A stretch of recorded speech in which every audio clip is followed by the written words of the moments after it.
श्री कृष्णा श्री कृष्णा श्री कृष्णा श्री गुरुर्ब्रह्मा गुरुर्विष्णु गुरुर्देवो महेश्वरः गुरु साक्षात् परं ब्रह्म तस्मै श्री गुरवे नमः तस्मै श्री गुरवे नमः।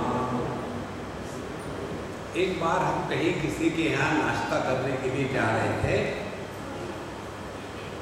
पति महाराज कार चला रहे थे, पत्नी पति को चला रही थी और दोनों मिलकर के मुझे हकाल रहे। तो ऐसा हमारा एक जैसे बारात निकली हुई थी। तो पत्नी ने कहा, स्वामी जी कोई कोई लोग ऐसे होते हैं, वो अच्छे होते हैं लेकिन उनको सत्संग में आना अच्छा नहीं लगता, ऐसा क्यों होता है? तो पति ने कहा, स्वामी जी ये हमारे बारे में बोला जा रहा है। देखो लोग हमारा इस्तेमाल करते हैं। तो हमने कहा क्या बात है? बोले मैं इसको सत्संग के लिए छोड़ देता हूँ और फिर चले जाता हूँ कॉफी हाउस में, वहाँ बढ़िया कॉफी पीता हूँ, न्यूज़पेपर पढ़ता हूँ 1 घंटा, फिर वापस आ जाता हूँ, फिर उसको उठा के घर ले जाता हूँ। और ये हमेशा मुझे कहती है कि तुम सत्संग में क्यों नहीं आते? तो मैंने उसको कहा कि मैंने तुमको कभी पूछा है कि तुम सत्संग में क्यों जाती हो? तो इसीलिए आपको पूछ रही है कि कोई कोई लोग अच्छे होते हैं, माने मैं सत्संग में क्यों नहीं आना चाहते? हमने कहा देखो इसका कारण है। कारण ये है कि हम प्रत्येक व्यक्ति एक कोई ना कोई गलत फहमी जी रहे। We are all leading a notional life. हमारी कोई ना कोई एक नोशन होती है। जैसे हम सबकी क्या नोशन है? एक धारणा है कि हम देह है, हम जीव है, हम अच्छे हैं, हमने कभी किसी का बुरा नहीं किया। ये धारणा के साथ हम पूरा जीवन जी रहे हैं। सत्संग में जब आते हैं तब हमारी इन धारणाओं पर प्रहार होता है और फिर समझ में आता है, अरे राम मैं सोच रहा था कि मैं देह हूं, लेकिन यहां तो उन्होंने मेरी नींव ही काट दी है। देह किसी भी हालत में हम नहीं हो सकते। तो इसका मतलब क्या हो गया? अभी मैं 70 साल का हूं तो 70 साल तक मैं क्या बेवकूफी का जीवन जी रहा हूं? इससे तो अच्छा है ना सुनो और ना परेशान हो। देखो आध्यात्म के क्षेत्र में प्रवेश उन्हीं के लिए है जिनमें 2 परिधि होती है। एक स्वयं को बदलने की इच्छा और दूसरी स्वयं को बदलने की क्षमता। दोनों कई बार हमारी इच्छा होती है, स्वामी जी हम चाहते तो है लेकिन क्या करें, जल्दी से वो उठ नहीं सकते। केवल इच्छा मात्र से कुछ नहीं होता, क्षमता चाहिए। लेकिन दूसरा क्या है कि हम कर सकते हैं लेकिन क्यों करें? देखो ये दोनों बातें जब इकट्ठी हो जाती है तब व्यक्ति सत्संग से डरता है महाराज। और इसीलिए जो संत अपने जीवन में परिवर्तन ला करके प्रभु का एक माध्यम बन जाते हैं कि जिनके माध्यम से प्रभु प्रकट होते हैं, वो संत कौन है? वो किसी व्यक्ति विशेष के पीछे नहीं पड़े। देखो किसी व्यक्ति विशेष को कभी मत पकड़ के रखना, बंधन वही है। हम जब अपने को व्यक्ति मानेंगे तो अन्य को भी व्यक्ति के रूप में ही स्वीकार करेंगे। और यदि हमने अपने आप को अभिव्यक्ति के रूप में पहचान लिया तो फिर इस परमात्मा की ही सब अभिव्यक्ति हो रही है। तो ऐसा जो साधक है वो अपने जीवन में हर एक से सीखता है।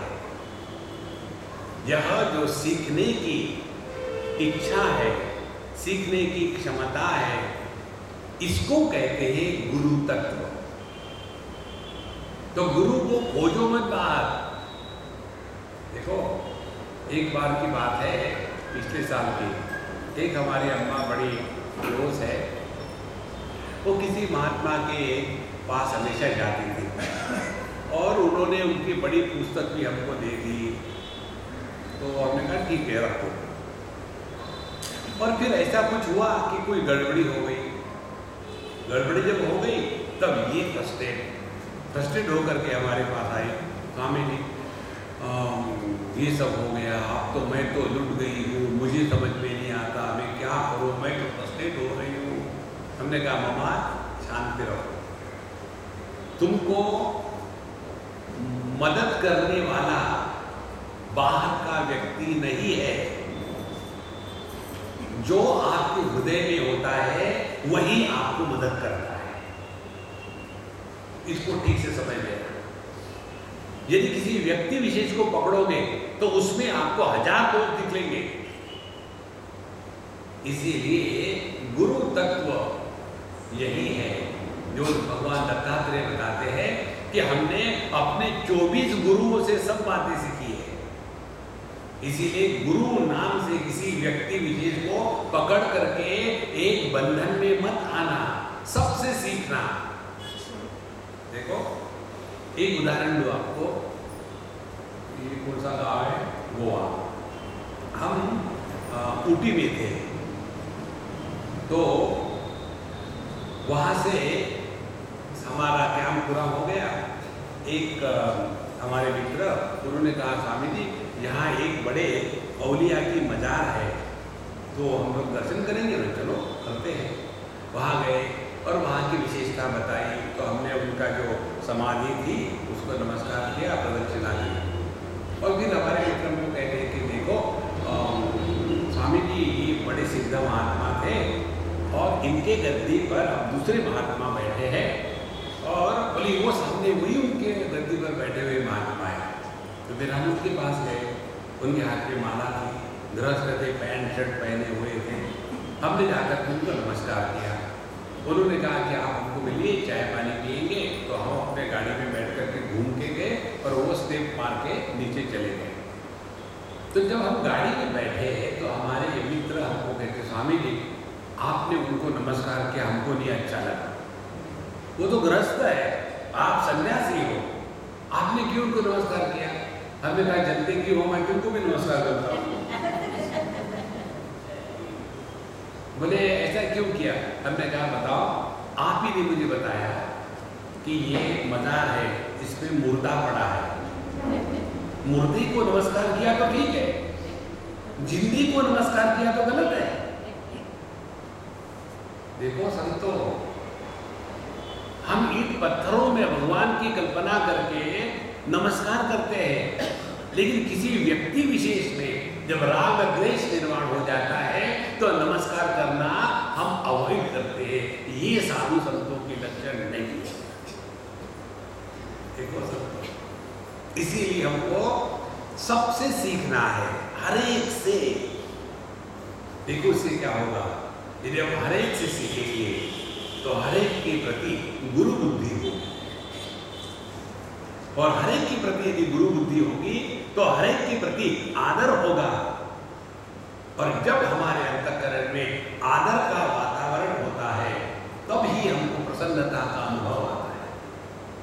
देखो हम इतना दौड़ भाग करके जाते हैं केदारनाथ या बद्रीनाथ, वहां जाने के बाद भगवान के सामने खड़े रहते हैं और आंखें बंद करके खड़े, इतने दूर से आंखें बंद करने के लिए आए, क्योंकि हमको सबको मालूम है जहां अंतःकरण में आदर का वातावरण है हम संपूर्ण रूप से अंतर्मुखी हो जाते हैं।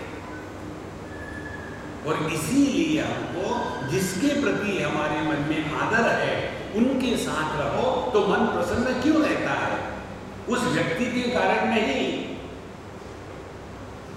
मन प्रसन्न रहता है हमारे अंतःकरण में उस व्यक्ति के प्रति आदर की भावना है, इसीलिए मन प्रसन्न रहता है। देखो संतो, इसीलिए इस गुरु तत्व को संपूर्ण विश्व में हमको देखना है। और यही बात भगवान दत्तात्रेय बताते हैं। मैंने पृथ्वी से क्षमा मांग करना सीखा है, पृथ्वी पर क्या अत्याचार नहीं करते हैं, लेकिन पृथ्वी की कोई कंप्लेन नहीं। उसके बाद वायु की बात बताई कि यह जो वायु है, प्राणवृत्तेव संकेषु मुनि नैव इंद्रिय प्रिय ही ज्ञानम यथा न नश्येत नाम किमेत वामनः। तो जैसे वायु सभी जगहों में जाता है, सुगंधित जो बगीचा हो वहाँ भी जाता है, फिश मार्केट में भी जाता है, गंदगी में भी जाता है, भगवान के मंदिर में भी जाता है, लेकिन किसी की भी द्वारा उस वायु को स्पर्श नहीं होता, सब में रहता है, लेकिन किसी के द्वारा वो स्पर्शित नहीं होता। इसी प्रकार से हमको जगत में रहना है, ध्यान से सुनना, लेकिन अपने अंतःकरण को गंदा मत करो बाबा। सर्वश्रेष्ठ वस्तु जगत में यदि कोई है तो अपना अंतःकरण है, उसको गंदा मत होने दो। एक बार हम बच्चों का कैंप कंडक्ट कर रहे हैं, बहुत पुरानी बात, 50 बच्चों की उन्होंने अरेंजमेंट करी और 250 बच्चे आ गए, 5 गुना। तो जब इतने सारे बच्चे आ गए तो सब इनकी अरेंजमेंट उल्टी सीधी हो गई। तो सबसे बढ़िया बात क्या है, ब्लेम गेम स्टार्ट्स। तुम पूछो, मैंने इसे कहा तुम ऐसा नहीं कर सकते, तुम करो, और बस तुम्हें झगड़ा शुरू हो गया। मैं दूर से तमाशा देख रहा था। तो हमने कहा देखो, हम लोग कैंप शुरू करने के पहले 5 मिनट बैठते हैं, तब तक कि मैंने किसी पेरेंट को लगा दिया, जरा देखो जरा बच्चों। और हमने कहा देखो, हमारा यह कैंप सक्सेसफुल हुआ या नहीं हुआ, इसका मापदंड क्या है?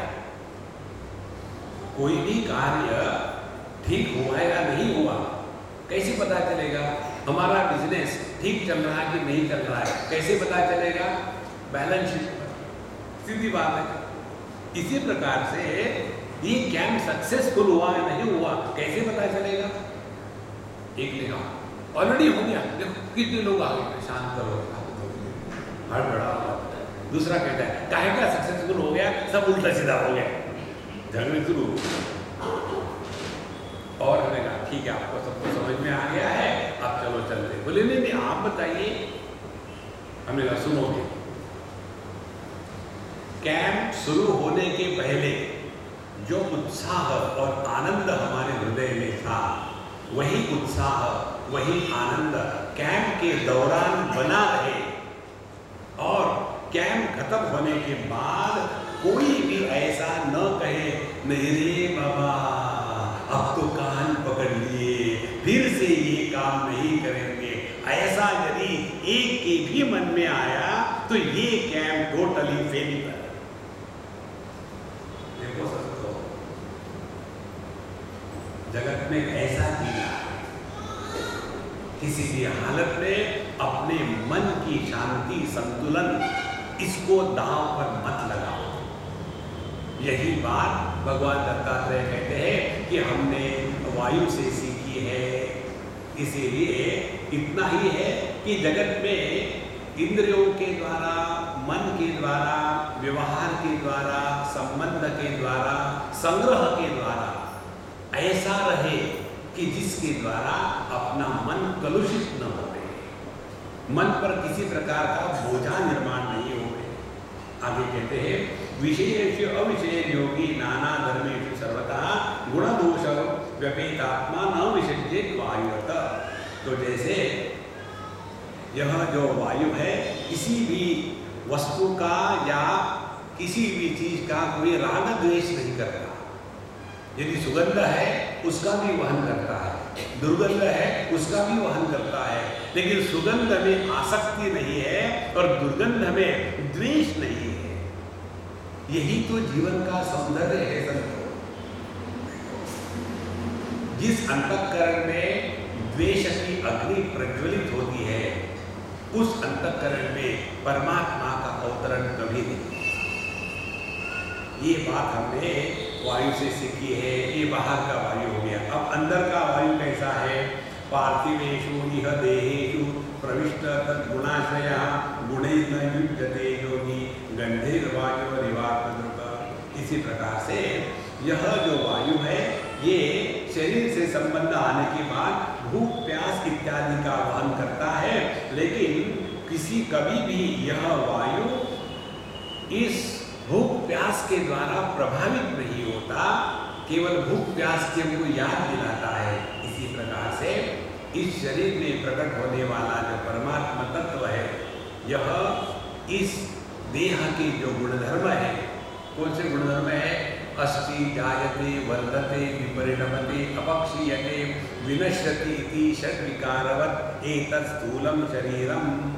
यह जो स्थूल शरीर है ये पहले माँ के गर्भ में होता है, फिर इसका जन्म होता है, फिर ये ऊपर की ओर बढ़ता है, फिर साइड में बढ़ने लग जाता है, फिर बुढ़ापा आता है और उसके पश्चात रोग होते हैं और एक दिन ये मरता है।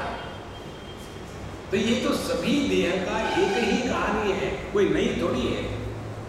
तो वायु से हमने ये सीखना है कि जैसे वायु सबका वहन करता है लेकिन किसी की भी द्वारा प्रभावित नहीं होता, वैसे हमने भी किसी के द्वारा अपने आप को प्रभावित नहीं होने देना। ये मैंने वायु से सीखा है। तो पृथ्वी मेरे गुरु है, वायु मेरे गुरु है। अब आगे कहते हैं आकाश। अंतर्हितश्च स्थिरजंगमेषु ब्रह्मात्म भावेन समन्वयेन व्याप्या व्यवच्छेद असंगमात्मनो मुनिर्नभस्वं विततस्य भावये। जितने भी जगत के पदार्थ है, जैसे ये मठ है, जीवोत्तम मठ, इसमें आकार स्क्वायर है, कहीं राउंड होता है, जैसे गिलास राउंड है, या कहीं तिकोना होता है। तो इन आकारों के द्वारा आकाश का कोई आकार निर्माण नहीं होता। तो आकाश कैसा है? सभी आकारों का आधार है, लेकिन उसका अपना कोई आकार नहीं। यही बात हमने आकाश से सीखी है। तो जैसे यह हमारा शरीर है, तो ये शरीर मोटा रहे तो पतला रहे, पुरुष का रहे, स्त्री का रहे, मनुष्य का रहे, पशु पक्षी का रहे, सब में जैसे एक ही आकाश व्याप्त है, सबको आधार देता है। इसी प्रकार से हम जो आत्म स्वरूप है वो भी सबको आधार देता है, लेकिन किसी के भी द्वारा प्रभावित नहीं होता। यह भावना हमको करनी है। ध्यान से सुनना। कल भी हमने आपको बताया था शायद, आध्यात्मिक साधना के दो पक्ष होते हैं। एक पक्ष होता है प्रकृति को लेकर और दूसरा पक्ष होता है परमात्मा को लेकर। प्रकृति को नियंत्रित करना है और परमात्मा को पहचानना है। तो प्रकृति को नियंत्रित करने की साधना है योगाभ्यास, यम नियम आसन प्राणायाम प्रत्याहार धारणा ध्यान समाधि और संयम। ये हो गई प्रकृति को नियंत्रण में लाने की प्रक्रिया, साधना का पक्ष। और दूसरी बात यह है कि हमको आकाश की भावना करनी है। ध्यान से सुनना। ये तीन आकाश की धारणा करना, इसको कहते हैं ध्यान का अभ्यास। पहली धारणा हम ये करें कि हम आकाशवत है, माने खेले, मेडिटेशन करो मत, मेडिटेशन खेलो। तो बैठने के पश्चात ये धारणा करिए। अभी आकाश का अनुभव कैसे होगा? आकाश का कोई भी आकार नहीं है। अब हम अपने आप को बिना आकार के अनुभव करने का अभ्यास करें। तो धीरे धीरे देह का आकार अपने ज्ञान से, मन से निकल जाता है। फिर और सूक्ष्मता से हम प्रवेश करते हैं। जितने भी रिश्ते नाते हैं, जितने भी लाभ हानि है, ये सब बड़ी को होती है। जब हमने अपने आप को देह माना है तभी जाकर के माता पिता भाई बंधु पति पत्नी गुरु शिष्य पिता पुत्र ये सब निर्माण होते हैं। और दुखी कौन होता है? यही सब दुखी होते हैं। इन सब की जड़ क्या है? जड़ है हमने अपने आप को देह मान के रखा है। तो जब तक के देहात्म भाव का निराकरण नहीं होगा तब तक के ये संसार से मुक्ति नहीं हो सकती। देखो महाराज, तो हमको यही साधना करनी है, रोज बैठे 10-15 मिनट आधे घंटे इसका अभ्यास करते रहे। एक दिन प्रभु के कृपा से, भगवान के अनुग्रह से एक दिन ये क्लिक हो जाएगा। कैसे क्लिक होगा? जैसे हम लोग तैरना सीखते हैं, कोई बता सकता है इस मुहूर्त पर, इस क्षण पर मुझे तैरना आ गया? हम रोज पानी में डुबकी लगाए एक दिन फट से बैलेंस आ जाता है। कैसे आता है ये हम भी नहीं बता सकते, लेकिन आज जरूर जाता है। और एक बार आपने तैरना सीख लिया फिर आप भूलते नहीं। कारण क्या है? तैरना हम मन से बुद्धि से नहीं सीखते। इसी प्रकार से यह आकाश की जो धारणा है इसका अभ्यास करते रहे। रोज 10-15 मिनट बैठो, शाम तक आकाश स्वरूप है।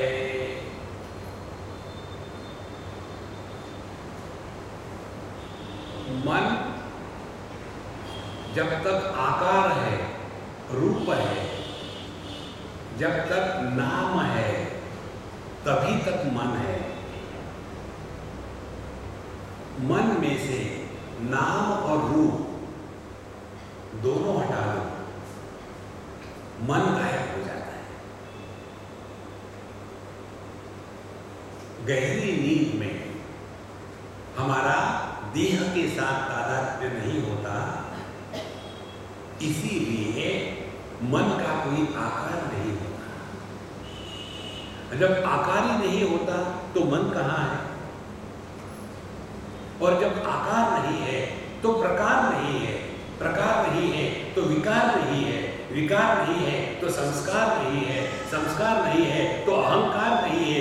फिर क्या है? आनंद ही आनंद है।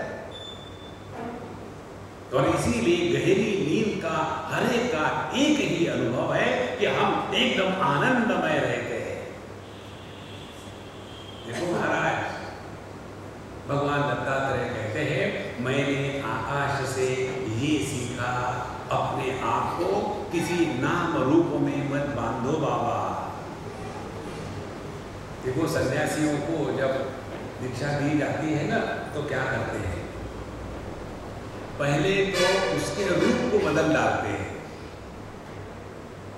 आप लोगों का रूप देखो कितना सुंदर है और हम कैसे अटपटे हैं, रूप को बदल डाला। फिर नाम को बदल देते हैं।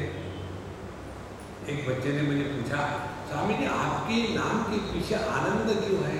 हमने क्या देवानंद है, अकेले ने मोनोपोली करी है? हमारा भी नाम आनंद है, अनुभवानंद।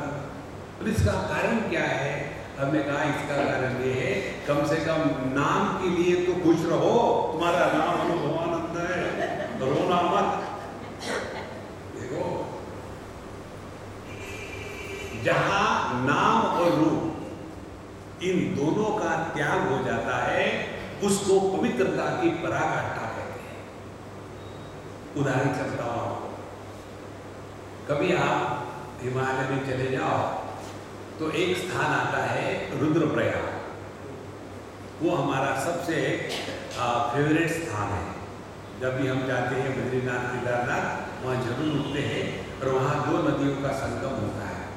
इधर से आती है बद्रीनाथ से अलकनंदा और केदारनाथ से मंदाकिनी। दोनों नदियाँ भिन्न प्रकार की है। मंदाकिनी शिव जी के जैसी गंभीर है, शांत है, नीलवर्ण है, और इधर से अलकनंदा आती है, खेलते कूदते नाचते गाते और कॉफी के जैसा उसका पानी है। और ये दोनों नदियां जहां मिलती है उसको कहते हैं रुद्रप्रयाग, बड़ा पवित्र स्थान। एक बार हम वहां थे, संगम में नहाने के लिए गए। हमारे साथ काफी कमंडलू थे, तो सभी कमंडलू भी आए नहाने के लिए। हम जब सबको नहलाए थे, उसमें भी एक ने प्रश्न पूछा, देखो, जैसे किसी की कुंडली में मर्फी होता है, किसी की कुंडली में सिंधी होता है, उसी प्रकार से मेरे कुंडली में प्रश्न है। मैं जहाँ भी जाता हूँ लोगों को प्रश्न याद आते हैं, because I am a questionable personality. तो व्यास वहाँ प्रश्न पूछा, स्वामी जी इस स्थान को पवित्र क्यों कहते हैं? प्रयाग जितने होते हैं ना, रुद्र प्रयाग, देव प्रयाग, विष्णु प्रयाग, नंद प्रयाग, इलाहाबाद का प्रयाग, ये सब के सब प्रयाग पवित्र क्यों कहे जाते हैं? हमें कहा महात्मा जी सुनो, ये 2 नदियां यहाँ मिली, इसके बाद इसका नाम केवल अलकनंदा मात्र रहता है। तो इन 2 नदियों के मिलन में क्या हो गया? मंदाकिनी ने अपना नाम और रूप त्याग दिया। जहां नाम रूप का त्याग होता है वो पवित्रता है। आगे चले जाओ, देव प्रयाग आता है। देव प्रयाग में इधर से आती है अलकनंदा और गंगोत्री से आती है भागीरथी। दोनों मिलती है और दोनों मिलने के बाद दोनों ने अपने नाम और रूप का त्याग कर दिया। उसके पश्चात ना तो वो भागीरथी रहती है, ना तो अलकनंदा रहती है, उसके बाद गंगा जी शुरू हो जाती है। तो जहां जहां नाम रूप का त्याग है वही पवित्रता की पराकाष्ठा है। आकाश हमको यही शिक्षा देता है।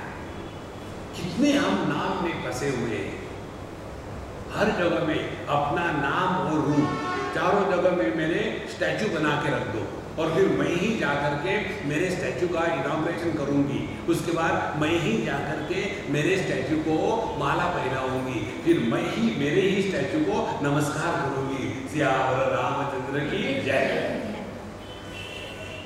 देखो महाराज,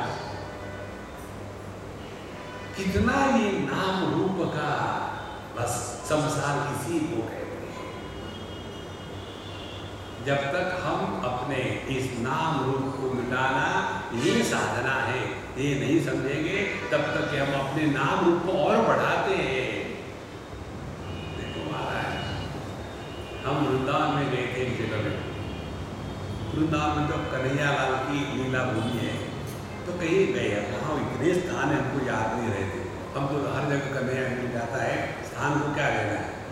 वहाँ गए, वहाँ के पंडित जी ने कहा कि महाराज जी आपके नाम से यहाँ एक पत्थर लगवा लो। मैं लगवा लो, है नो प्रॉब्लम। बोले ज़्यादा नहीं खर्चा आता, आज जस्ट 2-2.5 हज़ार रुपये आएगा। ठीक है लगा लो, पैसे दे देना, आप ही दे देना।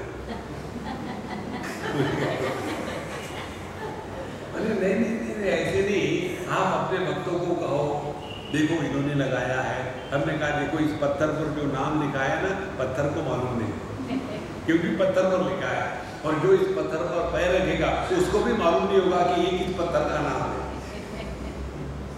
लेकिन हम यही सोचते हैं हमारा नाम अमर हो जाएगा। तो महाराज, ये नाम रूप का चक्कर, यही तो संसार है।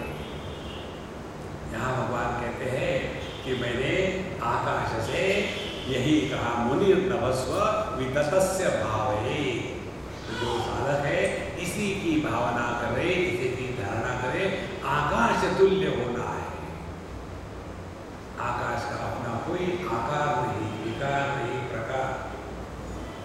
आगे कहते हैं तेजो वन्नमयेर भावैहि मघातेर वायुनेरतैहि न स्पृश्यते नवस्तत्व काल सृष्टैर गुणे कुमार।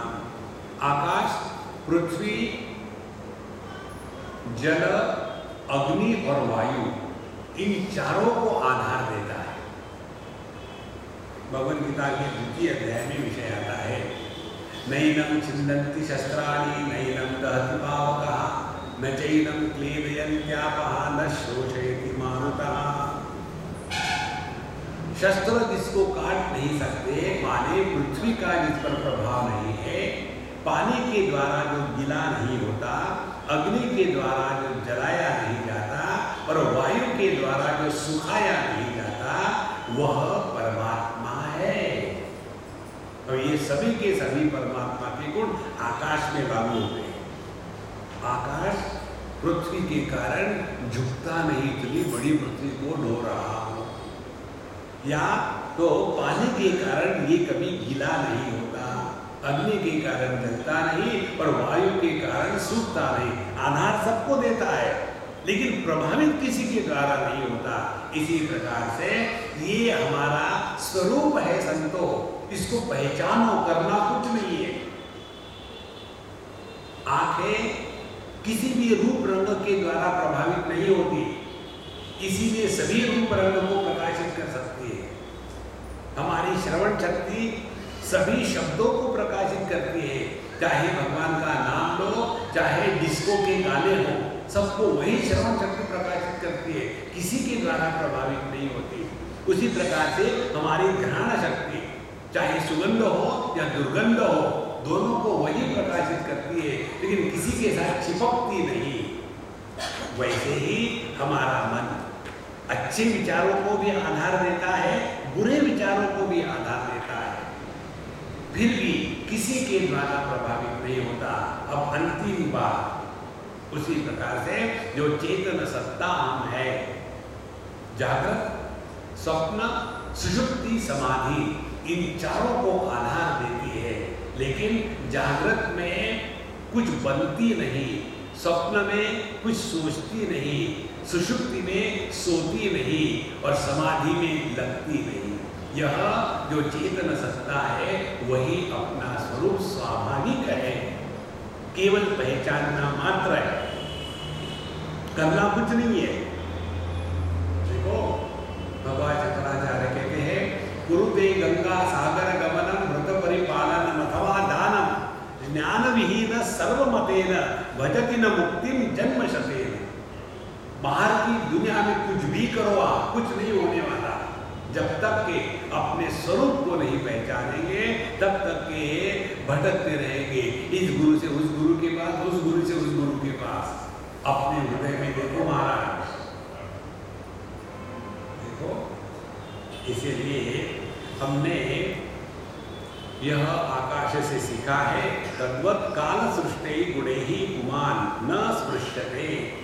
तो यह जो अपना स्वरूप है पुमान, चैतन्य तत्व, पुरुष तत्व, ये काल देश वस्तु इसके द्वारा प्रभावित नहीं होता। अब हमने जल से क्या सीखा है? अब हमारे चौथे गुरु थे जल, पानी। स्वच्छ प्रवृत्त स्निग्ध माधुर्य तीर्थ भ्रूनृणाम मुनि पुनात्यपा मित्र वीक्षो स्पर्श कीर्तन ही। पानी अपने आप में कैसा होता है? कहते हैं प्रकृतितः अपने आप में स्निग्ध माधुर्य तीर्थ भूषण। देखो पानी अपने आप में साफ होता है, तीर्थ के समान पवित्र होता है, और कितना भी थका हो आदमी एक बार बढ़िया नहा लो एकदम फ्रेश हो जाता है। देखो एक हमारा ग्रंथ है सदाचार, पता नहीं यहाँ है कि नहीं, उसमें हमने इन चीज़ों पर बहुत विस्तार से विचार किया है। जो नित्य कर्म होते हैं, सुबह उठना, दातुन करना, स्नान करना, शौच करना, भगवान का नाम लेना, पूजा करना, इसका क्या अर्थ है? तो उसमें स्नान के बारे में बताया है। स्नान से 10 गुण प्राप्त होते हैं व्यक्ति के जीवन में, और उन 10 गुणों का प्रभाव केवल मन में परिवर्तन लाना है। यदि आप सुबह उठ करके बढ़िया ठंडे पानी से नहा लो ना, तो आपका आलस्य चला जाएगा, मन में प्रसन्नता आएगी, और आपके द्वारा अच्छे बुरे विचार यदि रात को आए थे तो वो भी निकल जाते हैं। तो जैसे पानी के द्वारा पवित्रता का अनुभव आता है, वैसे ही ध्यान से सुनना, हमारा जीवन ऐसा पवित्र हो कि हमारे संपर्क में जो भी आ जाए उनको लगे हाँ इसके साथ आनंद आ रहा है। पानी के जैसी पवित्रता, इसलिए कहते हैं मुनि गुणाद्यपा मित्र इक्ष स्पर्श कीर्तन ही। तो केवल ऐसे साधु संतों के दर्शन मात्र से, स्पर्श मात्र से जीवन कैसा सफल हो जाता है। और ये तभी होगा जब हम पवित्रता की पराकाष्ठा हो गई। हमको ना तो उद्धव से लेना है ना माधव को देना है। साधु संतों का जीवन पश्चंती वाणी में होता है, हमारा जीवन वैखरी वाणी में है। वैखरी वाणी किसको कहते हैं? जहाँ शब्द और उसका अर्थ अलग अलग होते हैं, उसको वैखरी वाणी कहते हैं। पश्चंती वाणी किसको कहते हैं? जहाँ शब्द और उसका अर्थ एक है, अभी अलग नहीं हुए। साधु संतों का जीवन इस पश्चंती वाणी में होता है, इसलिए वो जो भी कह देते हैं कैजुअली वो हो जाता है। उनको कहने के लिए प्रयत्न नहीं करना पड़ता है। आप देखेंगे साधु संतों के जीवन की विशेषता क्या है? They are spontaneous. उनके जीवन में सहजता है, कोई प्रयत्न नहीं है। जहां जहां प्रयत्न है वहां एबनॉर्मल है। देखो, जिस व्यक्ति को ऊंचा सुनना आता हो, माने कम सुनता हो, उस व्यक्ति को सुनते समय बड़ा प्रयत्न करना पड़ता है। और 5 मिनट 10 मिनट प्रयत्न किया, थक गए, फिर सो गए। और सोने के पश्चात सत्संग हो गया, उठे, स्वामी जी आप बहुत अच्छे बोले थे। क्या अच्छे बोले थे? ऐसे डिफरेंट लीजिए। क्यों आदमी थक जाता है? क्योंकि प्रयत्न किए, बाकी के नहीं थके, क्योंकि वो नॉर्मल हियरिंग थी उनकी। इसी प्रकार से जो व्यक्ति जीवन में थकता है, समझ लेना ही इज नॉट नॉर्मल। थकावट ये प्रकृति का गुण है, परमात्मा कभी थकता नहीं। देखो महाराज, कोई भी साधु संत रिटायर नहीं होते। जैसे गवर्नमेंट के ऑफिसर्स होते हैं ना, रिटायर का अर्थ मालूम है क्या है? Even the government is really tired of you, तो रिटायर।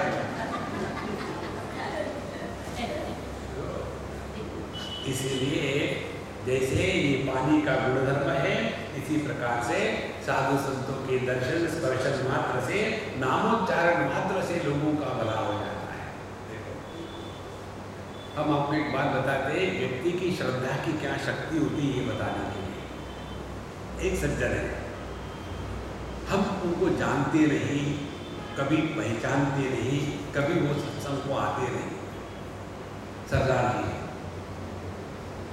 और उन्होंने पता नहीं हमारा नाम कहाँ से जान लिया, टीवी पे देख लिया होगा। अब उनके मन में इतनी दृढ़ श्रद्धा है, कुछ भी करना हो तो हमको फोन करते हैं, कुछ भी करना। गांव के हैं, खेती करते हैं और भैंसे का दूध निकाल के बेचते हैं, गरीब प्रकार के व्यक्ति। उनको एक बार भैंस खरीदनी थी, हमको फोन किया, स्वामी जी ऐसे ऐसे भैंसे खरीदू क्या? हमने कहा बिल्कुल मत खरीदना, बिल्कुल नहीं चाहिए, नहीं चाहिए। साढ़े गुरु ने कह दिया नहीं चाहिए। इतना उनका दृढ़ विश्वास, और ये विश्वास के कारण ही उनमें सब परिवर्तन आ गया। तो उन्होंने मुझे कहा कि स्वामी जी साड़ी शादी नहीं हो रही, की करे?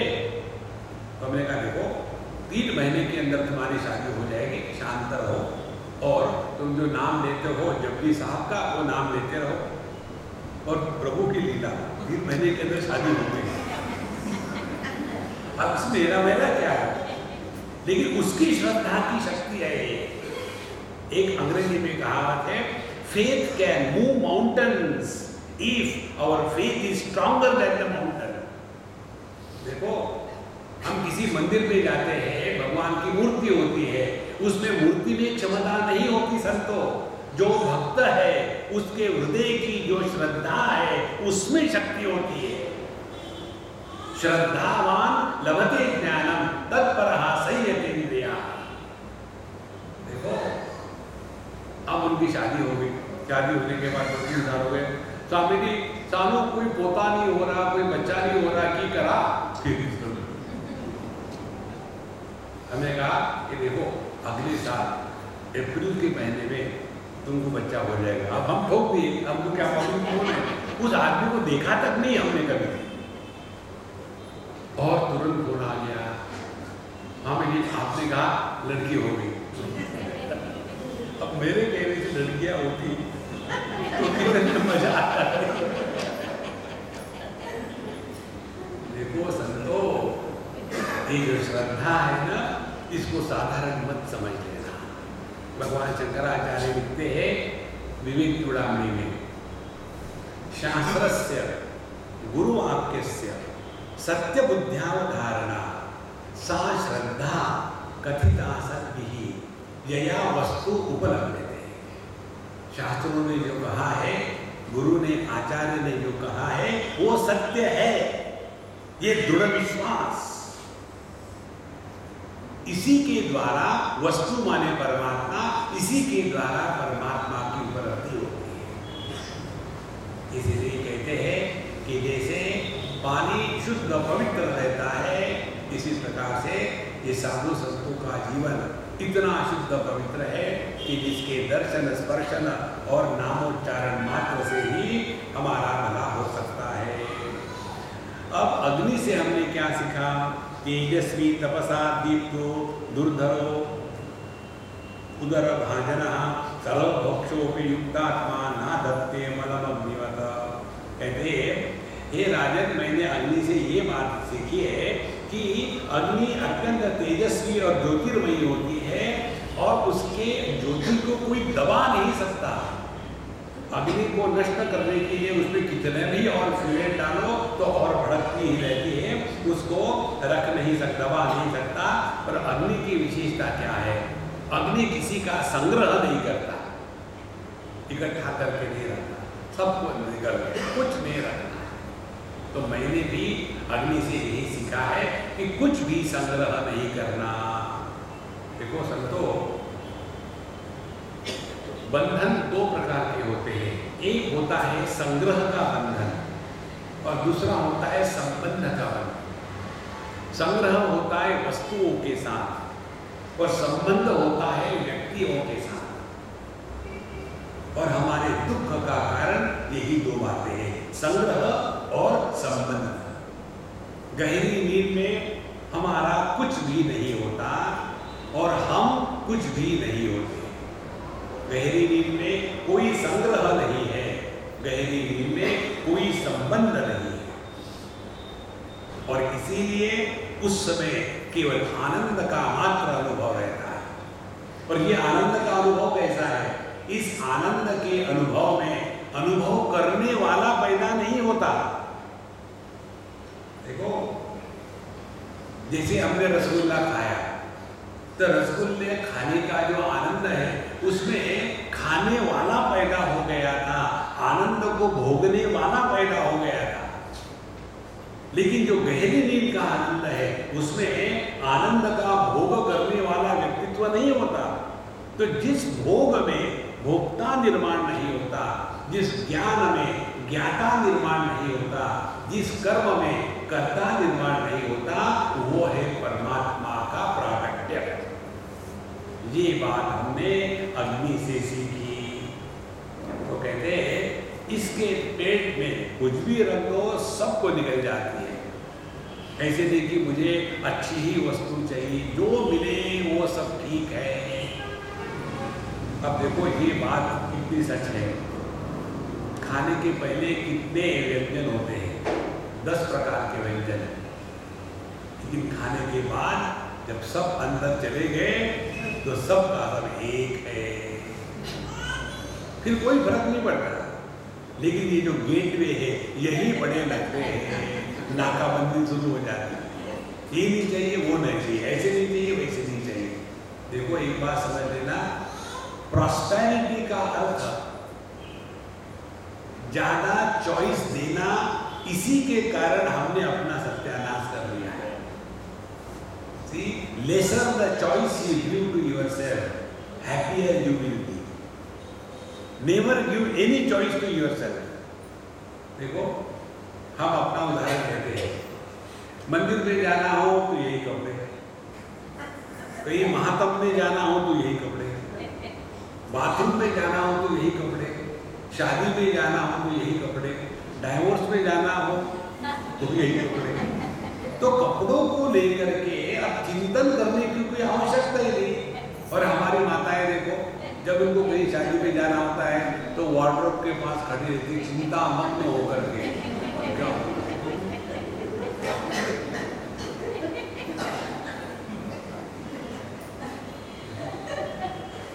इसीलिए कहते हैं कि जब कोई स्त्री कहती है कि मैं 5 मिनट में तैयार होकर आ रही हूँ, और जब कोई पुरुष कहता है कि मैं 5 मिनट में घर पहुँच रहा हूँ, दोनों का अर्थ एक ही है।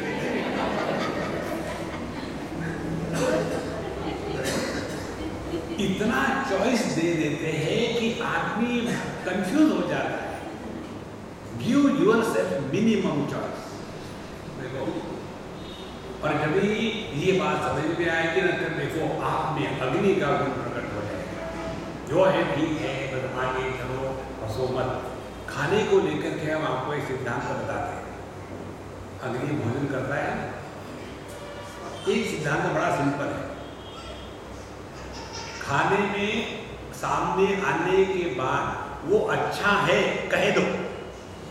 हम तो ऐसा ही करते हैं, खाने के पहले कह देते खाना अच्छा है, क्यों बाद में झूठा बोलने के चक्कर नहीं। अब किसी को आप अच्छा कहो पहले ही, तो फिर उसी मुंह से बुरा कैसा कहोगे, फिर अपने आप आदमी दबा जाता है। खाने के पहले, खाते समय और खाने के बाद खाने का स्मरण नहीं आना चाहिए, तब आपने खाने का सिद्धांत सीख लिया है। लेकिन स्वामी जी आप तो कहते हैं कि ये बड़ा अच्छा बना, मैं झूठ बोलता हूँ, सीधी सीधी बात है। अब मुझे तो लोगों के साथ रह के नाटक करना पड़ता है ना, और उससे भी हमारी परेशानी। कई बार कहते हैं कि अम्मा ये बहुत अच्छा बना, अब हम फॉर्मेलिटी में कह लेते हैं, कहना तो पड़ता ही नहीं, तो और लीजिए। देखो परेशानी, फिर कहना पड़ता है नहीं इतना अच्छा नहीं कि दूसरे बार एक बार। ये खाने को लेकर के सबसे ज्यादा परेशानी है। तो संत ज्ञानेश्वर महाराज कहते हैं हमारे सभी इंद्रियों में सबसे बलवान इंद्रिय यदि कोई होगा तो अपनी रसना है। ये रसना कैसी है? 2 in 1 है। सबसे पहले कौन सा इंद्रिय जागृत होता है मनुष्य के जीवन में? तो रसना। सबसे पहले छोटा सा बच्चा होता है, उसको भी मिठाई खिलाओ फेंक देगा, उसको नमकीन खिलाओ हाँ फिर और चाहिए। माने ये रसना जो है ये सबसे पहले जागृत हो जाती है और सबसे आखिरी में खत्म हो होती है रसना। अब बुढ़ाओ मरने को आया, अब बाबूजी डॉक्टर ने बताया है अब सब कुछ खत्म हो जाएगा, 3-4 घंटे का समय है, भगवान का नाम ले लो। भगवान को मारो बोली, वो कई दिनों से मैंने मिर्ची के पकौड़े भी खाए थे। देखो महाराज, एक तो ये चक्कर है रसना का, उसी जीवा का दूसरा चक्कर कहना नहीं चाहिए लेकिन कह देती हूँ कि हमारी बहू बहुत घटिया है। अरे क्यों कह रहे हो? देखो अपने जीवा पर जिसका नियंत्रण नहीं है वो साधक नहीं है। देखो महाराज, तो ये जीवा, कल हमने आपको बताया था, जीवा को जब चोट लगती है तो वो बड़ी जल्दी ठीक हो जाती है, लेकिन जीवा से जब चोट लगती है तो कभी ठीक नहीं। अपने जबान पर लगाम लगाना बहुत आवश्यक है। तो जैसे अग्नि बिना किसी चॉइस से रहता है, उसी प्रकार से साधक में भी केवल भोजन मात्र का ही संग्रह है, इसके आगे किसी भी प्रकार के इंद्रियों के वश में हमको नहीं जाना। क्वचित दन्ना क्वचित स्पष्टः उपास्य श्रेय इच्छिता भूमि सर्वत्र धातुना गहन प्राकृतरा शुभम। आगे कहते हैं जैसे अग्नि जो है किसी भी प्रकार के लकड़ी में होती है, जैसे ये कुर्सी की लकड़ी टेढ़ी है, इसमें भी अग्नि है। ये टेबल की आकार गोल है तो इसमें भी अग्नि है। लेकिन इस लकड़ी में टेढ़ी होने के कारण अग्नि टेढ़ी नहीं होती, और इस गोल टेबल में होने के कारण अग्नि गोल नहीं होती। इसी प्रकार से साधक को चाहिए सब जगह रहे, लेकिन किसी प्रकार के आकार का दुराग्रह अपने हृदय में जागृत ना करे। उसका अपना कोई आकार नहीं, वो सभी आकार को आधार देता है। इसी प्रकार से अपना जो स्वरूप है परमात्मा स्वरूप, ये गधे में है तो गधा नहीं है, और मनुष्य में है तो समझदार नहीं है। ये समझदारी और नासमझी ये तो केवल उपाधि के गुणधर्म है। अब अपने में जरा इसके जरा चिंतन करो बाबा। हमको पता नहीं आप कैसा चिंतन करते हैं, हम कहाँ चिंतन करते हैं महाराज, हम तो चिंता करते हैं लड़की की शादी कब होगी, तुम्हारे शादी से तुम्हारा भला हुआ, अब उसको रहने दो, लड़की की शादी दूसरा कोई धंधा है ही नहीं। अपने हिंदुस्तानी लोगों का जैसे होता है ना, कुछ भी हो जाए, वो सुध शेखर की बटी है ना, उसको 3 बार ऐसा करके पिला दो, अरे उसके सर पे दर्द है पिला दो, डायरिया हो गया पिला दो। इसी प्रकार से सभी रोगों की एक ही दवा है, शादी करा दो। एक बार शादी करा दी कि बुक हो गया लाइफ भर के, फिर वो ठीक हो। देखो सर, इस चक्कर से अपने आप को हटाओ। ये कहीं भी हमको फंसना नहीं है। जो सर्वव्यापक आत्मा तत्व है उसमें कोई भी गुण दोष नहीं। हमारा ध्यान उपाधि की तरफ होता है। ध्यान से सुनना, चिंतन की बात हम बता रहे थे। मन जब आंखों से बाहर आता है तो उसको दृष्टि कहते हैं। दृष्टि का भी अपना कोई आकार नहीं, इसीलिए दृष्टि सभी आकार को धारण कर सकती है। जो मन आंखों से दृष्टि के रूप में बाहर आता है, उस मन का भी कोई आकार नहीं।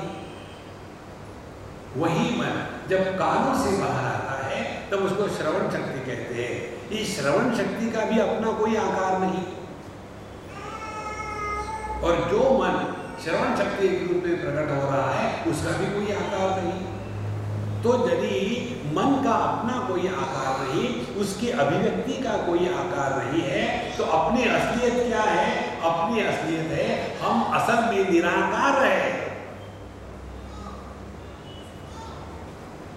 देखो, जैसे अग्नि सभी आकार को आधार देती है, लेकिन किसी भी आकार के द्वारा प्रभावित नहीं होती। अब यही देखो, अपने हमने अपने बचपन की देह को आधार दिया, फिर जवानी के देह को आधार दिया, फिर मिडिल एज के देह को आधार दिया, लेकिन किसी को कभी अनुभव आता है क्या कि मैं बदल रहा हूँ? ये तो लोग पहली बार जब हमको एड्रेस करते हैं ना, aunty what is the time, तो उस आंटी को पहला शौक बैठता है, मुझे आंटी कहता है, दीदी कहो। देखो, और दूसरा शौक आदमी को बैठता है जब पहली बार सुनते हैं कि दादी माँ कहाँ जा रही हो? दादी माँ सबके सामने। हमारे बम्बई में एक अम्मा है, बूढ़ी है, ऑलमोस्ट शी मस्ट बी 88-90 के करीब। मैं कभी भी उनको मिलने जाता हूँ और उनके बगल में एक छोटा सा लड़का रहता है, पड़ोसी, उसको साथ में, उसको मैंने चाबी भर के दी है, तो मैं एक चॉकलेट दूंगा, जब वहाँ जाएंगे ना तो उनको कहना आजी स्वामी जी हाले। तो वो लड़का चॉकलेट के बदले में कह देता है आजी स्वामी जी। तुमको कितनी बार कहा है मुझे आजी मत कहो, मुझे दीदी कहो। अरे बुढ़ाओ 88 नॉट ऑफ दीदी। वो बच्चा है 10 साल का, ये 10 साल के बच्चे की दीदी है, दादी है, दीदी नहीं। कारण क्या है? कारण यही है, किसी को भी अपने बढ़ने का अनुभव नहीं आता। परिवर्तन हो रहा है देह के उम्र में, अपनी उम्र में परिवर्तन नहीं होता। देहिनोऽस्मिन् यथा देहे कौमारं यौवनं जरा तथा देहांतर प्राप्ति धीरस्तत्र न मुह्यति। जैसे कितने देह हमने बदल डाले हैं। जब छोटे रहते हैं तब सभी के सभी कितना प्यार करते हैं, आएंगे हमको उठाएंगे, किस करेंगे, हम करेंगे, और हमको अब लगता है मैं तो वही हूँ। लेकिन लोग अब मेरे साथ ऐसा क्यों व्यवहार करते हैं? जब भी मैं कहीं जाता हूँ तो पुराना न्यूज़पेपर उल्टा रख करके पढ़ते हैं, लेकिन मेरी तरफ नहीं देखना चाहते। कारण क्या है? मैं तो वही हूँ। देखो महाराज, इसीलिए जैसे अग्नि सभी आकारों को आधार देता है लेकिन किसी के भी द्वारा प्रभावित नहीं होता, यही तो अपना अनुभव है। देखो, आध्यात्मिक साधना का तात्पर्य वेदांत शास्त्र के अनुसार अपने अनुभूतियों के विश्लेषण से अपने आप को सिखाना, यही आध्यात्मिक साधना है। नहीं तो हम जाएंगे भगवान के सामने नाम लेने के लिए, हरे राम हरे राम,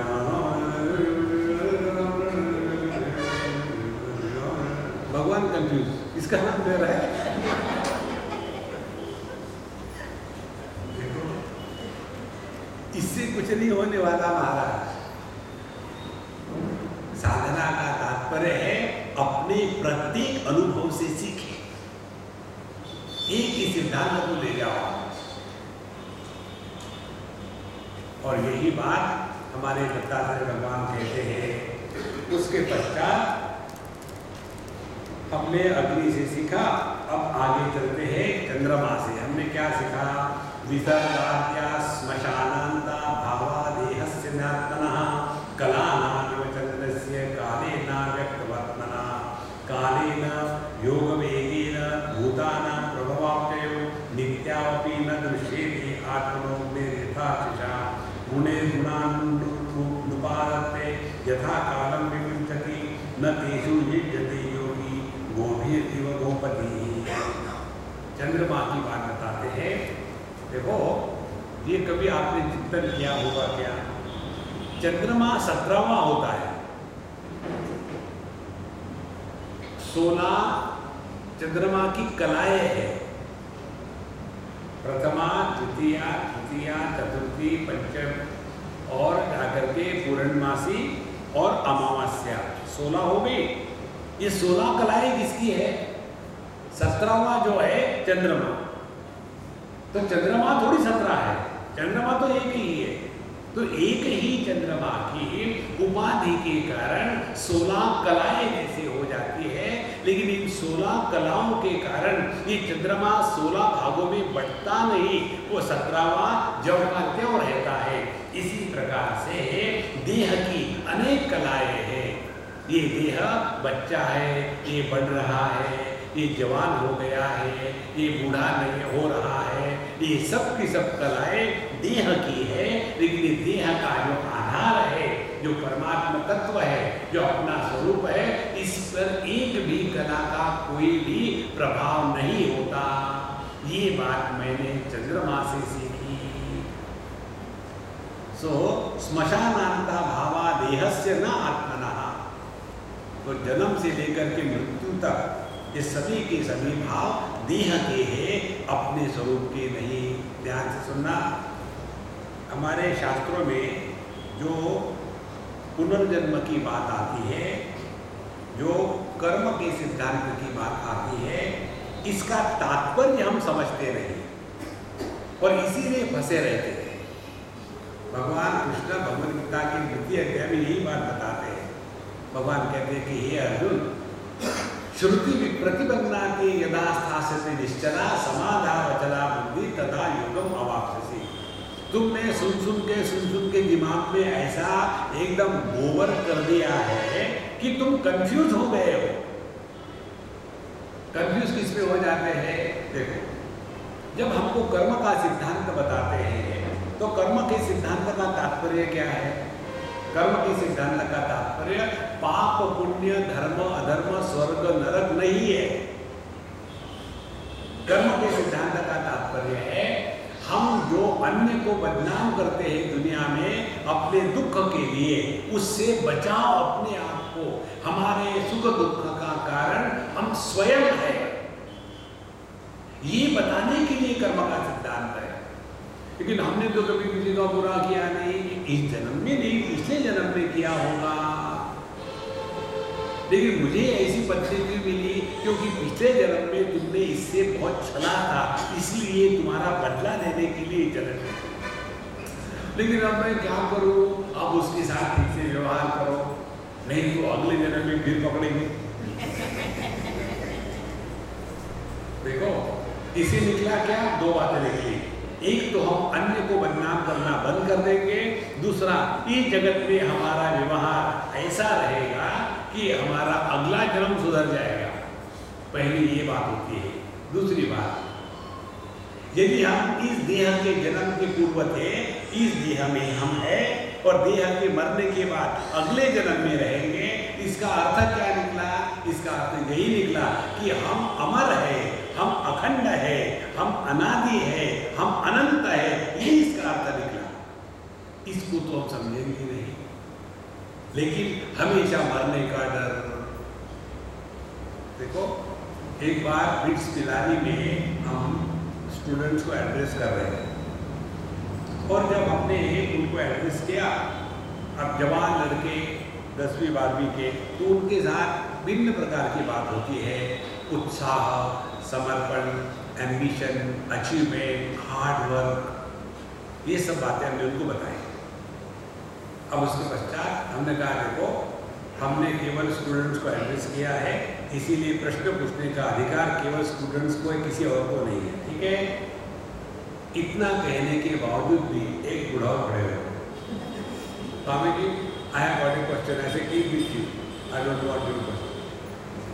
उनको बड़ा गुस्सा आया, हो करके निकल गए, हो किया, सब कुछ होने के पश्चात फिर हम प्रिंसिपल के कमरे में गए चाय पानी पीने के लिए। उनको कहा कि भैया उनको बुलाना, वो बड़े गुस्से से निकल गया और उनसे बात करेंगे। उनको बुलाया, प्रिंसिपल ने तो आना ही था, आ गए। हम खड़े हो गए, हमने कहा, भगवान क्षमा करना, हमने आपके प्रश्न का उत्तर नहीं दिया क्योंकि आपका प्रश्न उस समय गलत समय पर पूछने वाला था, इसीलिए हमने आपको प्रश्न नहीं पूछने दिया। आपको क्या पता मेरा प्रश्न क्या था? गर्मी अभी भी थी। हमने कहा, आपका प्रश्न था मरने के बाद क्या होता है। आपको कैसे पता चला मेरा प्रश्न? हमने कहा, तुम्हारे चेहरे से तुम जी थोड़ी रहे हो। मरने के बाद क्या होगा? तो मैंने पूछा, तुम हिंदू हो कि मुसलमान? अरे मैं हिंदू हूँ। हमने कहा, हम जला देंगे। नहीं, वैसी बात नहीं। फिर छुट्टी होगी एक दिन स्कूल को, लेकिन संडे को मत मारना, बच्चों की छुट्टी खराब हो जाएगी। बोले नहीं, मरने के बाद सोल का क्या होता है? ध्यान से सुनना, ये दिमाग से निकाल डालो हमेशा के लिए। मरने के बाद हम यहाँ से निकले वहाँ गए, कहीं कोई नहीं जाता।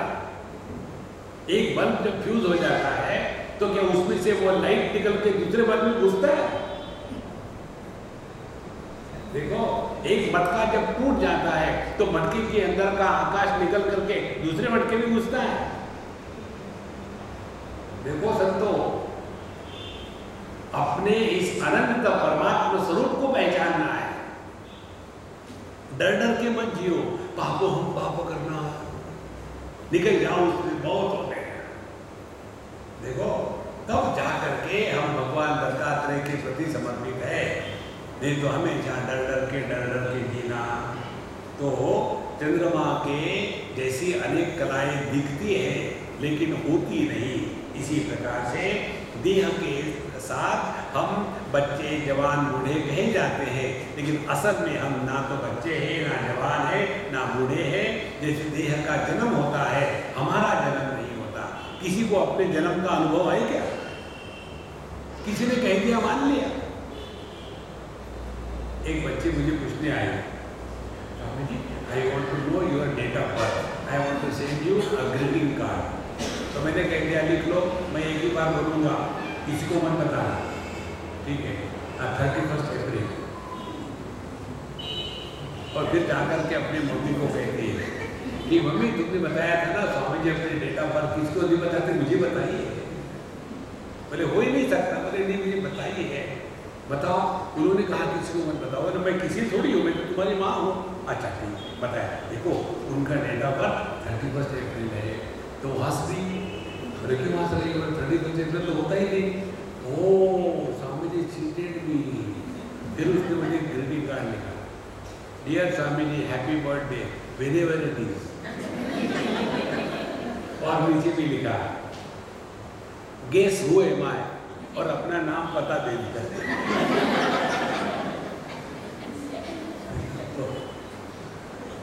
तो किसी को भी ना अपने जन्म का अनुभव है, ना किसी को अपने बढ़ने का अनुभव है, ना किसी को अपने मरने का अनुभव है। फिर भी हम कहते हैं हम बच्चे हैं, हम बड़े हैं, हम बूढ़े हैं और हम मरने वाले हैं। मर के दिखाओ, आज तक कोई नहीं मरा। संतो हमारे जीवन में ये सबसे बड़ा दुख है, मरने का भय। किसी भी प्रकार से भय से प्रवृत्त होकर भी जियो तो जीना नहीं है। इसी को कहते स्वर्ग न तत्र त्वं न जरया विवेकी। तो मैंने चंद्रमा से यही सीखा कि कालेन योग वेगेन भूतानां प्रभावाप्यो नित्यो अपि न दृश्यते आत्मनो अग्नेः यथा दिशा। जैसे अपने देह में देखो कितना परिवर्तन नित्य निरंतर हो रहा है। जैसे एक लौ होती है दीपक की, जो ज्योति दिखती है, ऐसे लगता है एक ही है, लेकिन वो अखंड बदल रही है। इसी प्रकार से अपने देह की जितनी भी सेल्स है, ये मेडिकल वाले कहते हैं we replace all the cells of our body every 7 months, every 7 years, all the cells are replace. यदि उसको सत्य माने तो समझो हमारी उम्र 70 साल की है, तो हमने अभी तक कितने देह बदले? 10 देह बदले। लेकिन ऐसे लगता है क्या कि हमने 10 देह बदले हैं? देखो ये जो कंटिन्यूटी है ना, अखंडता, ये परमात्मा की है। जैसे ये माला नाम की कोई वस्तु थोड़ी है। इसमें अनेक फूल है और बीच में एक धागा है, इसलिए माला नाम की वस्तु प्रतीत होती है। यदि हमने धागा तोड़ दिया और फूलों को अलग अलग कर दिया तो माला कहाँ गई? कहीं नहीं गई। क्यों? कि वो थी ही नहीं कभी। ये केवल प्रतीति मात्र है थोड़ी असल में।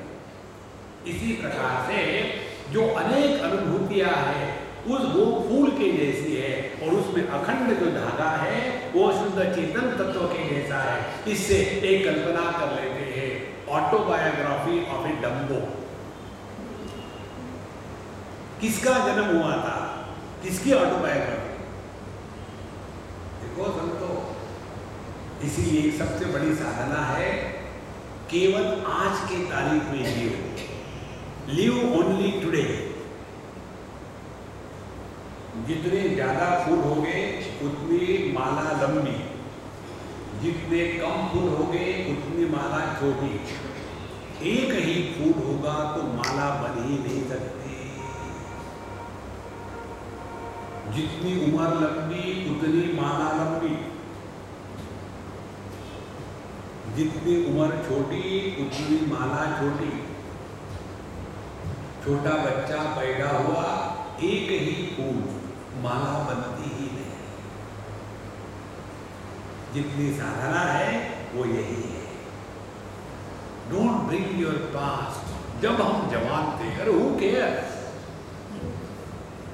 देखो हम बुढ़ाऊ लोगों के पास भूत की सिवा कुछ है ही नहीं।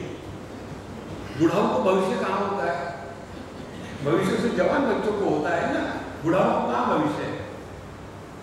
उनका तो भविष्य खत्म है, केवल भूत ही भूत है। और जिसको भूत लग जाता है वो आदमी का व्यवहार कैसा होता है? क्या होता है? इनको भूत चढ़ गए।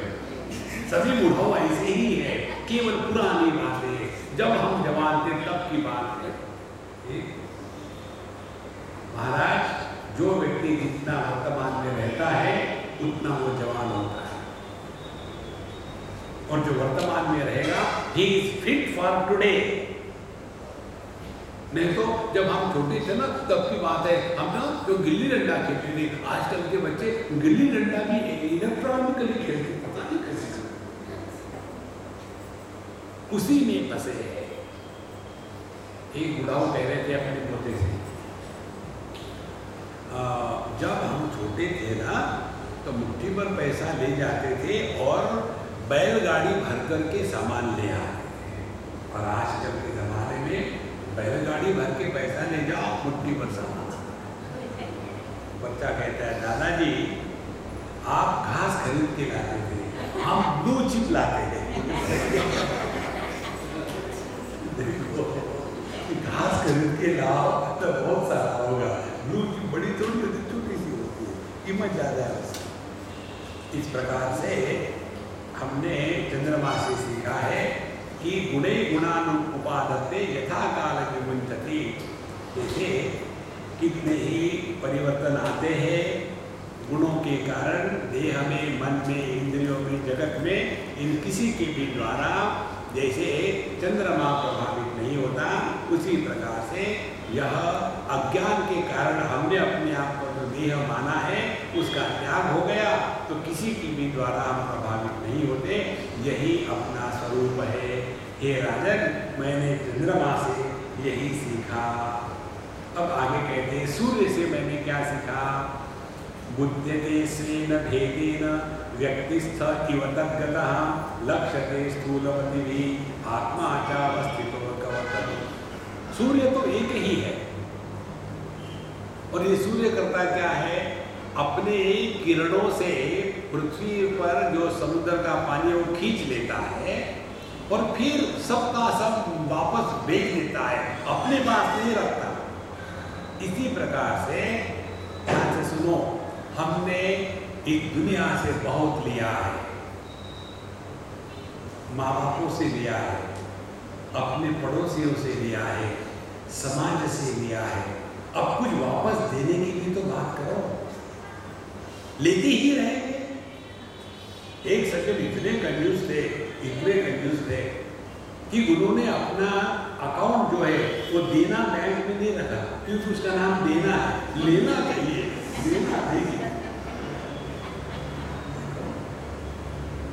सूर्य से हमने ये सीखा है, ध्यान से सुनो सबको। जगत में जिसने देने के आनंद को पहचान लिया है वो दुनिया में देते ही रहता है, देते ही रहता है। जो आनंद देने में है वो लेने में नहीं है। ध्यान से सुनना, दे कौन सकता है? जिसके पास कुछ हो तब ना। हमारे देह में मूंगफली हो तो हम काजू थोड़ी बांटेंगे। हम अपने अंदर में दुखी हो तो लोगों में सुख थोड़ी बांटेंगे। हम तो दुखी है सनम, पब्लिक को दुखी करके छोड़ेंगे। इसीलिए बांटने की वस्तु यदि जगत में कोई है तो केवल आनंद है, खुशी है, आनंद ही आनंद है। देखो, एक बार राजस्थान में थे, हमारे मित्र ने कहा आपको तो मालूम है हमारे पास पैसे की कोई कमी नहीं है, मैं कुछ समाज सेवा करना चाहता हूँ, आपकी कुछ सेवा करना चाहता हूँ, तो क्या करूँ आप बताइए, मैं करूँगा। हमने कहा चलो पहले हम लोग दर्शन करके बात, नहीं मुझे बताइए, कुछ तो बताइए यार, आपको जो करना है वो मैं करूँगा। मैंने कहा अच्छी बात है, अच्छा मौज में रहो। बोले स्वामी जी क्या आप दूसरा कुछ बता ही नहीं सकते कि आप मौज में रहो, मौज में रहो। हमने कहा बाद में बात करेंगे। दर्शन कर लिया हमने समाधि का। पहली बार हम गए थे उस समाधि में, जैसे दर्शन करके निकल रहे थे वहाँ दीवार पर लिखा हुआ था, उसी महात्मा के वचन, हमने कभी देखा भी नहीं था। वहाँ लिखा था हमेशा प्रसन्न रहना भगवान की सर्वश्रेष्ठ सेवा है। फिर हमने सज्जन को इधर उनके गर्दन को पकड़ा और उनके सर को वहाँ जो लिखा था उस पर ठोका, पढ़ो। ये साधारण सेवा नहीं है, इसको आप समझो बाबा। आप हमेशा प्रसन्न रहोगे तो आपकी प्रसन्नता को सुनकर ही अगले का दुख गायब हो जाता है। देखो, और ये जो आनंद है ना, इसके इसकी कोई सीमा नहीं है। देखो, इसीलिए कहते हैं सूर्य से मैंने यही सीखा है कि जैसे सूर्य लेता भी है और सबका सब लौट देता है। तो जब तक हमने दुनिया में रहना है ना, हाँ, सबसे कुछ लेना पड़ता है। कभी किसी से खाना लेना है, किसी से मदद लेने करना है, लेकिन ये नहीं लेते ही रहे, अरे देने की भी तो सोचो। अर्थम अनर्थम भावये नित्यम नास्ति ततः सुखलेश सत्यम। भगवान शंकराचार्य कहते हैं कितना इकट्ठा करोगे उसी से तुमको कष्ट हो जाएंगे। और दूसरी बात हमने सूर्य से ये सीखी है, अज्ञानी लोग क्या सोचते हैं कि 50 बकेट हो और उसमें 50 बकेट में 50 सूर्य के प्रतिबिंब हो तो 50 सूर्य अलग अलग है। इसी प्रकार से जो अज्ञानी है वो यही सोचते हैं अनेक देह रूपी बकेट है और उसमें प्रकट होने वाला जो जीवात्मा है वो अनेक है। यही उनकी गलती है। जैसे सभी बकेटों में एक ही सूर्य का प्रतिबिंब पड़ रहा है, इसी प्रकार से सभी देह में एक ही परमात्मा प्रकट हो रहा है। तो प्रतिबिंबों के अनेकता के कारण सूर्य जैसा अनेक नहीं होता।